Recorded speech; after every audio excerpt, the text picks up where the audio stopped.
Okay, so this is where our water comes in. It goes into this just regular filter.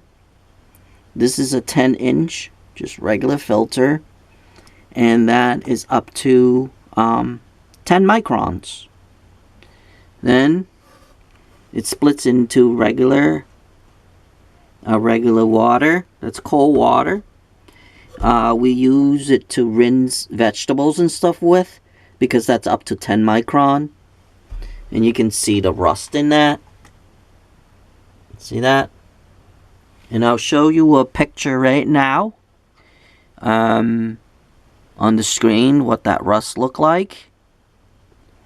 And then we split this into our reverse osmosis.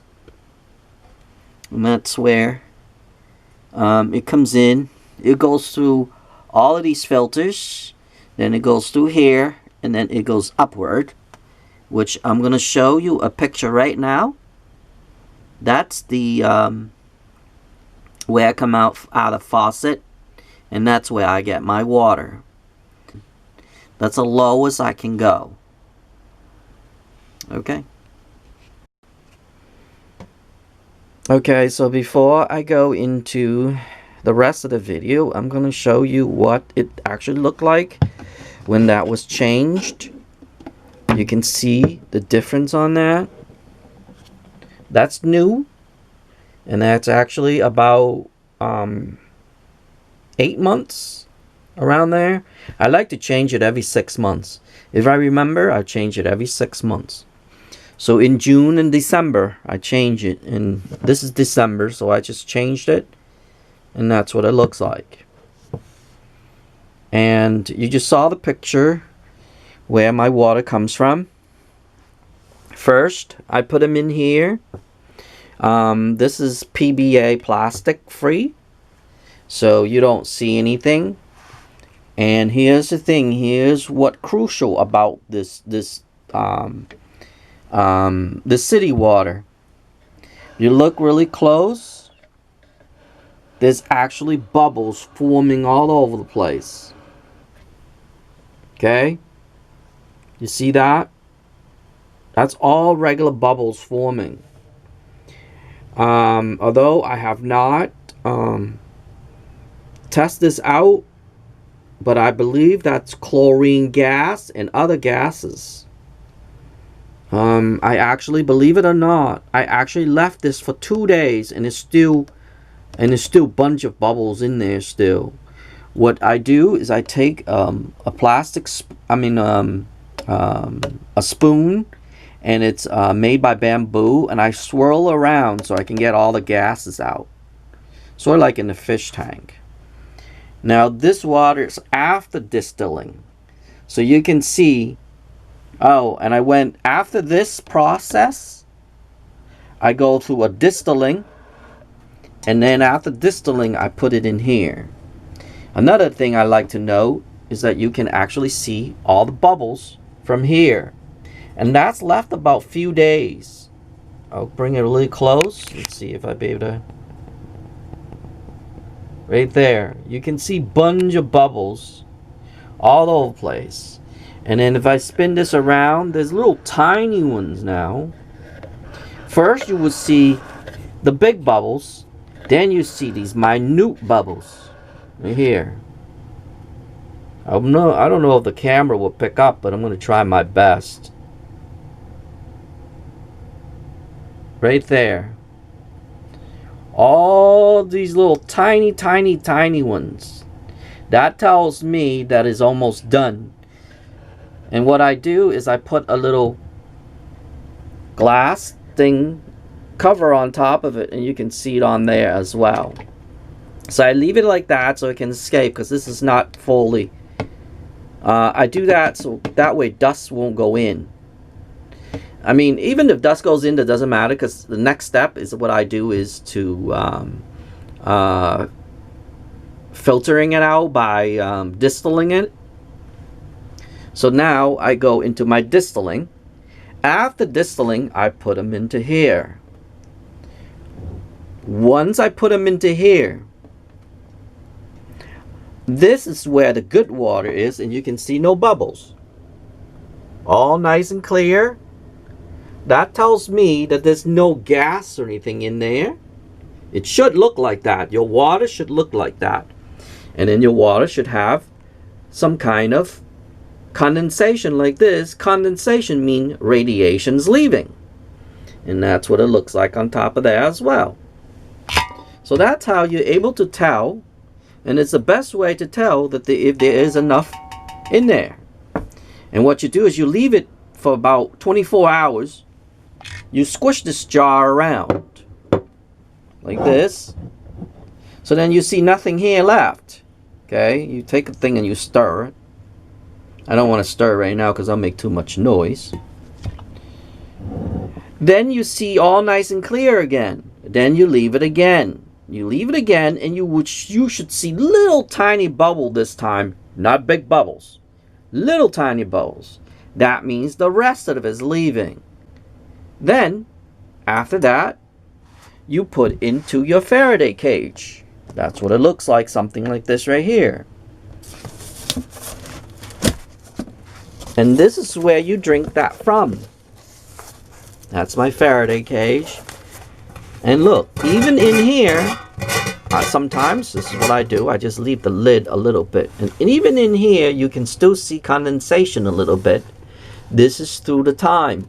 This is usually sometime it's the last step that you would see. That means if anything left, it would leave from there. So now you know it's safe. And then you close this up. And remember, I tell you about my Faraday cage.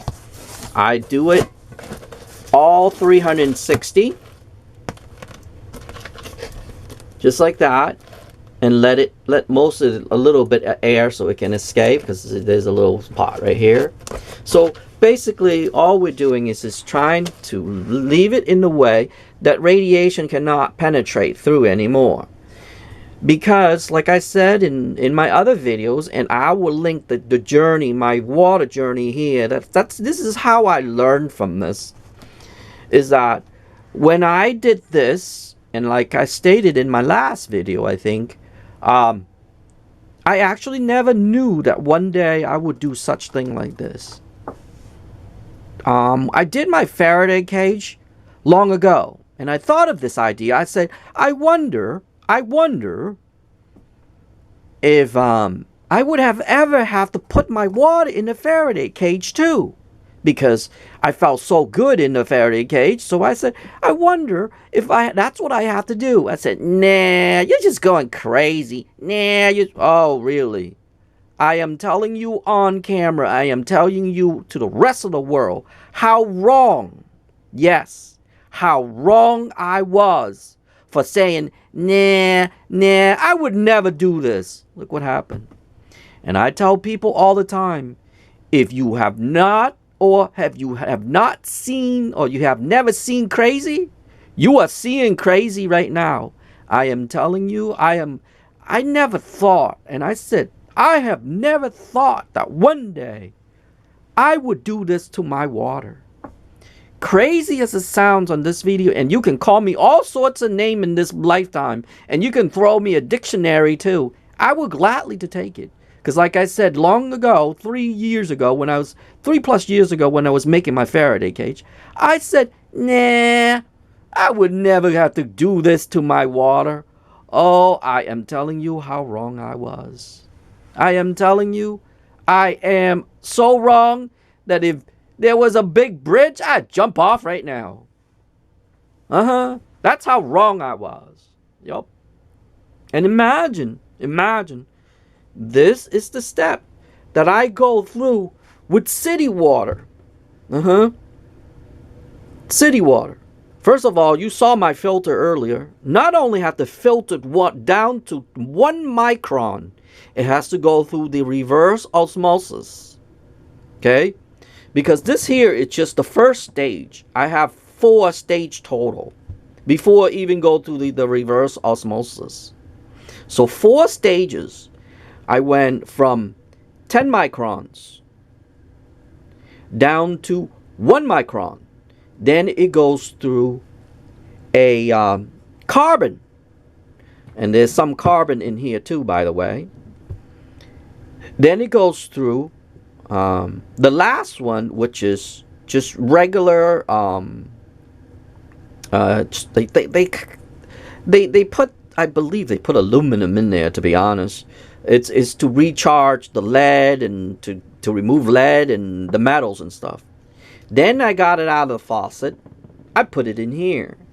During that time, I have to actually stir it for 2 days, or anytime I'm home or whatever. I just stir it. I put my spatula, my bamboo spatula. Remember, don't use plastic or metal, okay? It has to be bamboo. I take my bamboo spatula, stir it around and disturb it. Then it goes to my distilled water, which I'll leave a picture right now for you. Once that is done, I pour them into here. Once this is done, this is pure good water. But it's not done yet. What do we have to do? We have to leave it for almost 3 days. I like to leave it for 3 days. Okay? Then after that, I poured it into my Faraday cage, and that's when I start drinking from it. Yup. So honestly, this journey of my water coming out of the filter, it goes into here. It usually goes into here because city water, it takes about 3 days. Then, once I filter it, I use it to, not filter it, but put them in my distilled water. I leave it for 2 days. Sometimes 3 days, depend. But average 2 days. So that is a total of 5 days so far. Then comes into here. So it's an average, depend if I was lazy or I didn't do all my water, blah, blah, blah. It's about 6 days. So an average of 6 days journey to here. Sorry for the shaking of the camera. I have my tripod, but I can't really do this on a tripod because I have to move around. So 6 days it got to here. And guess what? If you leave this out, you only get about 5 days to drink it. So you have to consume this.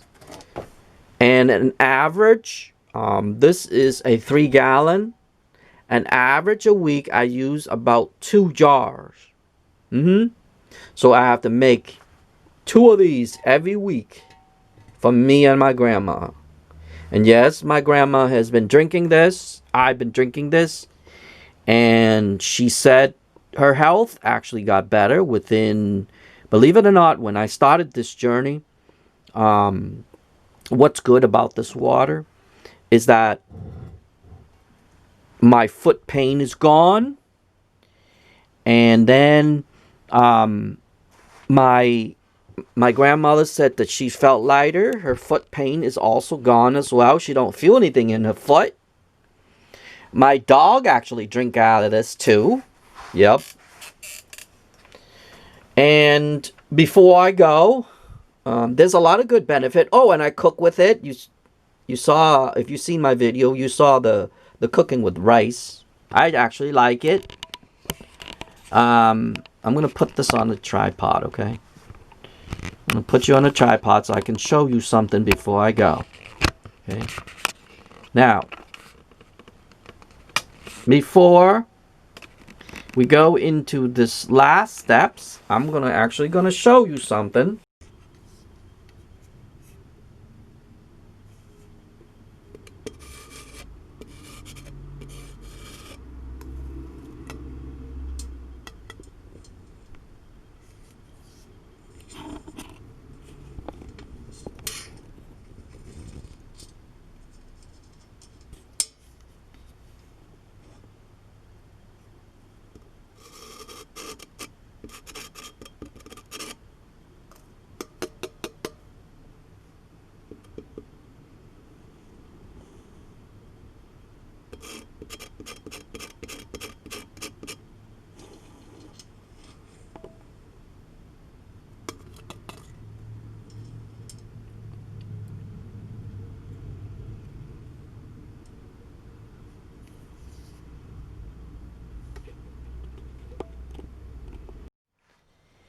I'm going to show you a concept that no one, and I said no one, explain it yet.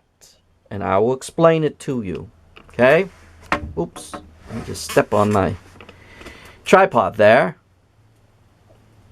I'm going to explain to you something that nobody in this world learned this yet. There are two things, benefits about this. And this is why I'm doing it. There's two of them. And I'm actually going to show you on camera. I don't have anything to draw right now, so I'm going to show it to you. Pretend this is the water molecule that is no longer half the charge. It's just water. It goes into your system. It's going to split because you need the liquid oxygen and you need the hydrogen.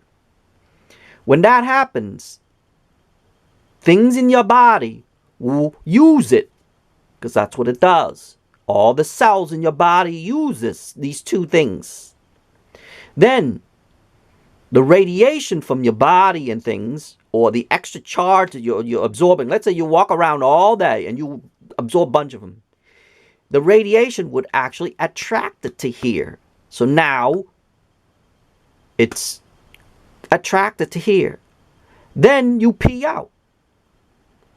And that's what the concept of this. Okay? That's number one. We're not only helping our thyroid, but we're trying to get the water molecule to go into our body to help us. Because there's no charge on them. When it's split, there's no charge. So things will attach to it. Sorry that I touched the camera there. Sort of like I talk about salt. I'll show you something really simple. I talk about salt. How can salt attach itself to the water? It mixes, but there's negative and positive in there as well. And that's how the attraction, they call it the attraction law, would get into there.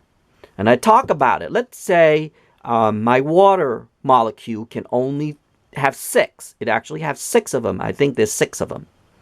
So let's say if you put salt in there, you can put 6 salt water molecules in there, and that's it. That's all they can hold because that's all they can attract. It won't attract any further than that. That's what my thinking is.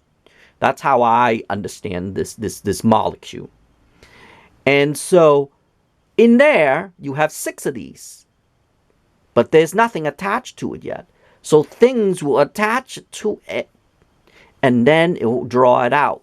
So that way, metal can actually attract to this water molecule that's in your body. Things will attract it to it. And things that you don't need or extra, it will take it out. And here's another thing too, is sometimes people worry about drinking distilled water. No. If you're really worried, then you just take your vitamins. And that's the best thing to do, is to take good water, to use good water, and then use vitamin. That way, anything extras or anything, it'll take out. People thinking that if you drink this water, it will leach. But here's the thing. I wouldn't recommend these for kids because they need all the vitamins and stuff. These are for the people who are really, really sensitive to a lot of things. And plus, you can remove a lot of things out of your body this way. And that's how your body's going to go into a better journey.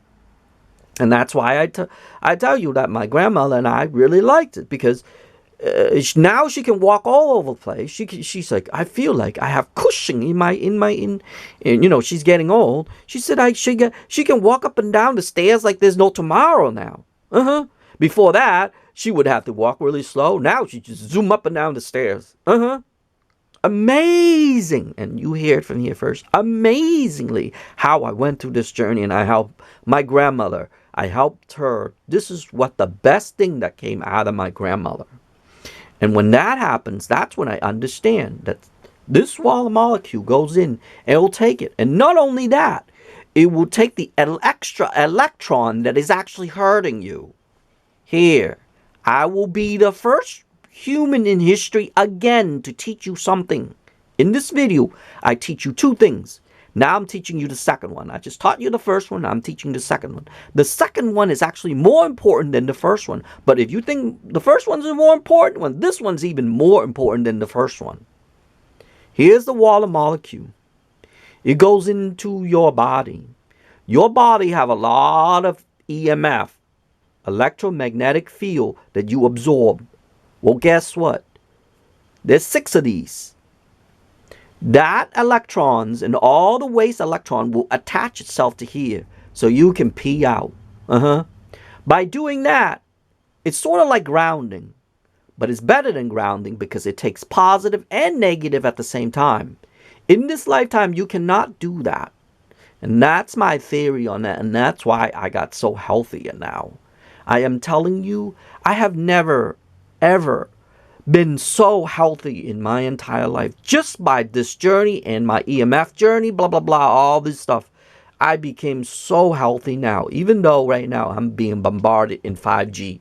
I'm in a 5G environment, and I'm still not worrying, because the water will help me. The water to help me to get the electron out. And like I said, imagine if you have a suitcase and you have 6 pockets in that suitcase. Well, things will attach into those little pockets.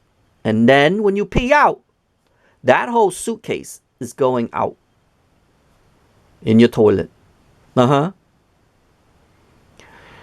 How did I learn about this and how did I put this theory together? It's because they water down. Anytime there's a nuclear disaster, the first thing they do is they water down the nuclear reactor or anything to it with water. And to what happened? They use water to use the attraction to it. So instead of, you can't get rid of let's say this is the radiation, you can't get rid of it, but you use water to grab it, and then it leaves. And that's how they're able to get rid of when it comes to nuclear disaster. And if you notice, they always make a nuclear plant around the ocean or close to the ocean or somewhere that they can actually water down in case something happens. Have you noticed that? Look at Japan, 3 Miles Island, where I live right here, pretty close to where I am. It's in Seacoast. It's called Seacoast, New Hampshire. There's a plant there, and it's right on the water. So throughout the history, and they already know that water can actually grab the radiation itself. So that's what we're doing. The final and the important step is to use the water to grab your radiation that you don't need, and you are protecting your thyroid gland, because the thyroid gland cannot take all of these radiation, and that's why people get sick. Here's another thing too, that remember me and remember this video and remember how I said about radiation. Okay? Radiation in a certain point does not kill. It harms the cell. Then the cell dies. So you're helping your cells. That's what it is. And then when you don't have any more, let's say when you're bombarding the radiation, why did they go into a radiation therapy? It's to kill, but they're not killing. Here's another thing why people have cancer, and I will be the first human in history to understand this as well. People do not get cancer. People does not have enough radiation. It's the people who do not have enough radiation that is actually getting cancer, because their cell die. When you're being bombarded, when they go to a radiation therapy, the radiation enter the body, the cell becomes alive again. So here it is. They think it's the other way around. I will tell you, I will be the first human in history to tell you it's actually it revert that idea. The understanding of them is wrong. The radiation actually help it to rejuvenate the cell. Then the dead cell leaves the body. the good cell rejuvenate, and that's why people are able to get away from cancer or cure cancer. Some people, it's too late. It affects other area of the body. But if it's just in the skins, if it's just in a certain area and there's nothing in your organs and stuff, it's the organs that are actually killing people. It is not the cancer itself. So if it's just like on your skins or whatever, and they can go through a therapy, that's because the radiation goes in there and actually helps the cell to cure or rejuvenate. Remember that, okay? Remember that me and remember that video, that they have it backward. They understand that concept backward. It's actually reverting that. And if you revert that, you too will understand. And it's because people cannot get enough radiation. Some people don't, because their battery, their internal battery is so weak that they cannot help the cells. So by being bombarded with, when they go into the therapy, they're being bombarded with radiation. When they're being bombarded with radiation, that's when the cell rejuvenate, and it comes back to alive, and it actually rejuvenate, and it actually help other cells, and that's how they become healthy. And remember, before I go, I will be the first human in history to actually think the other way around, and that's how it works. Okay? Other than that, I hope you learned something today, and I hope you enjoyed the video, and I hope you take this into consideration and go through this water journey. And I will link all those videos up here and to go through it. And you're only helping your body, you are helping everything else, and best of all, you're going to go on a healthier journey just like me. Other than that, that's about it on this video. I will see you in the next video.